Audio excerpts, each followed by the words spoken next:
Reda Aboutika est avec nous pour quelques commentaires et l'analyse d'XTB. Bonjour et bienvenue Reda, vous nous accompagnez pour cette séance, on vous retrouvera tout à l'heure à la clôture. Oui, je le disais, en Europe, on a le sentiment qu'on hésite à marquer de nouveaux sommets, à franchir de nouveaux plus hauts. Les marchés tiennent très bien, mais on n'est plus sur le même rythme que les marchés américains depuis quelques jours. Oui, tout à fait. Effectivement, l'Europe reste sur ses sommets. Mais d'ailleurs, hier, il semblerait que l'Europe se soit désolidarisée de Wall Street juste avant la clôture en se repliant brusquement. Un repli d'ailleurs qui s'est poursuivi à l'ouverture ce matin avant de revenir à l'équilibre. Alors, les propos de Donald Trump de la veille n'ont pas permis de soutenir les marchés européens. Donald Trump a annoncé qu'il était sur la dernière ligne droite avant de conclure un accord avec la Chine. Malheureusement, ce n'est pas la première fois qu'il fait ce genre d'annonce. Le 11 octobre, il avait fait une déclaration similaire en projetant la signature d'un accord commercial pour le mois de novembre. Alors nous sommes à la fin du mois de novembre et les opérateurs se montrent de plus en plus méfiants et veulent du concret à l'approche d'ailleurs de deux échéances critiques. Tout d'abord, le 3 décembre, c'est la date à laquelle le projet de loi visant à soutenir les manifestants à Hong Kong deviendra automatiquement une loi si Donald Trump n'y oppose pas son veto. Ensuite, il y a la date du 15 décembre, c'est la date à laquelle les États-Unis sont censés augmenter de 15% les droits de douane sur 160 milliards de produits chinois.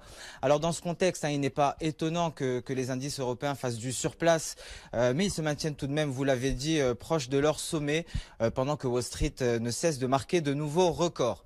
Alors les récentes publications américaines n'ont pas permis au CAC 40 de décoller. Le CAC 40 est aux alentours actuellement des 5930 points, à quelques dizaines de points seulement des 6000. Un seuil que le CAC 40 pourrait rallier seulement sur fond d'avancées concrètes, bien entendu au niveau commercial, mais d'un point de vue technique, l'indice français pourrait même atteindre les 6050 points.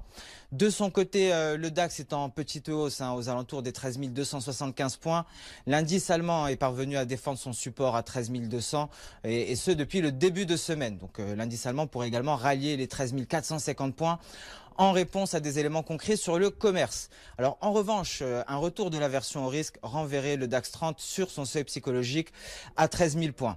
Sur le marché des changes à présent, c'était le calme plat lors de ces dernières heures, mis à part la forte dépréciation du réal brésilien.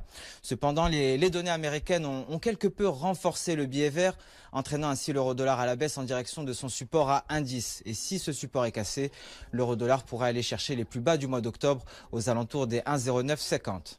Merci beaucoup Reda, merci pour vos commentaires, votre analyse. Reda Aboutika qui nous accompagne cet après-midi, analyste de marché chez XTB à Paris et qu'on retrouvera pour la clôture tout à l'heure à 17h30 à vivre en direct sur BFM Business dans Intégral Bourse. On est à 20 minutes de l'ouverture des marchés américains.